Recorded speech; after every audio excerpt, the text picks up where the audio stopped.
Assalamualaikum warahmatullahi wabarakatuh. Selamat sore. Perkenalkan, nama saya Resti Meliantari. Bagaimana kabar sahabat semua di luar sana? Semoga selalu dalam lindungan Allah Subhanahu wa taala dan semoga kita semua tetap diberikan kekuatan untuk selalu mensyukuri nikmat Allah. Amin amin ya robbal alamin. Baik, dalam kesempatan ini saya ingin berbagi tentang 7 langkah awal mengatur keuangan.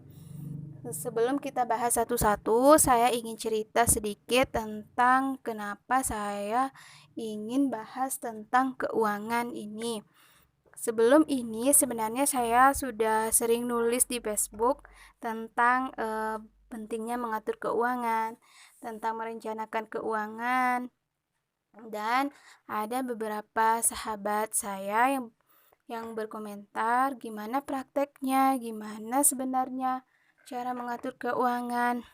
Untuk menjawab pertanyaan itu, sengaja saya buatkan video ini untuk teman-teman semua. Baik, 7 langkah awal mengatur keuangan yaitu satu adalah minta pertolongan kepada Allah, karena tidak ada satupun yang bisa kita lakukan atau kita perbuat tanpa izin dari Allah dan tanpa pertolongan dari Allah. Maka poin satu ini sangat penting. Dan yang kedua selanjutnya perbanyak istighfar. Kita sudah sering atau sudah tahu bahwa memperbanyak istighfar ini dapat melapangkan rezeki kita dan meluaskan hati kita, mempermudah urusan kita. Dan yang ketiga yaitu niat dan tekad harus kuat. Niat dan tekad ini memang harus kuat. Kita harus kuat sekali tekad kita untuk memperbaiki keuangan kita ini. Kita harus semangat, harus kuat niatnya agar hasilnya juga memuaskan. Terus yang keempat adalah belajar merencanakan keuangan. Sebenarnya belajar merencanakan keuangan ini bisa dari buku, dari video-video budgeting seperti ini, dan bisa juga dari praktisi perencana keuangan. Tergantung kita nyamannya yang mana. Terus yang kelima adalah catat semua pengeluaran selama 1 bulan.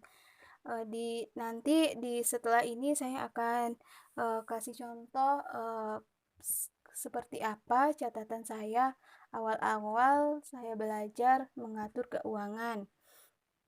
Terus yang keenam adalah evaluasi anggaran di akhir bulan.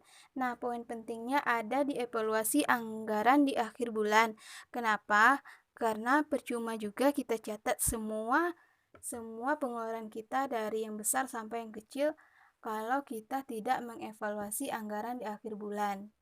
Dengan mengevaluasi anggaran di akhir bulan, kita akan tahu di mana kebocoran keuangan kita dan yang mana yang masih bisa kita hemat. Dan yang terakhir adalah konsisten.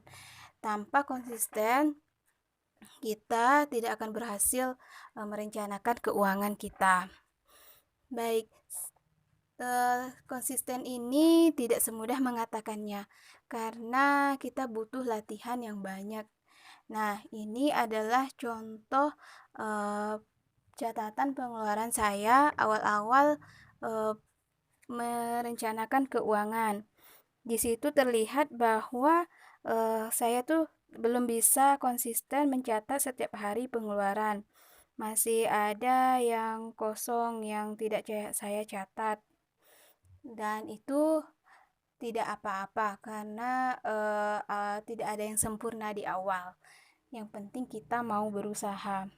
Dan bulan kedua, alhamdulillah saya sudah mulai konsisten mencatat keuangan saya. Saya catat semuanya dari yang besar sampai yang kecil, dari uang yang dibelanjakan suami, anak saya, semuanya saya catat. Saya punya kebiasaan setiap malam saya tanya sama suami dan saya catat semua uang keluar kami kemana saja. Nah, sampailah di 1 bulan. Setelah 1 bulan itu saya sudah tahu digunakan kemana saja uang kami selama 1 bulan. Nah, berdasarkan catatan saya selama 1 bulan itulah saya bisa merencanakan keuangan untuk bulan selanjutnya dan saya tahu berapa uang yang dibutuhkan selama 1 bulan itu. Nah, begitulah kira-kira yang bisa saya sampaikan. Assalamualaikum warahmatullahi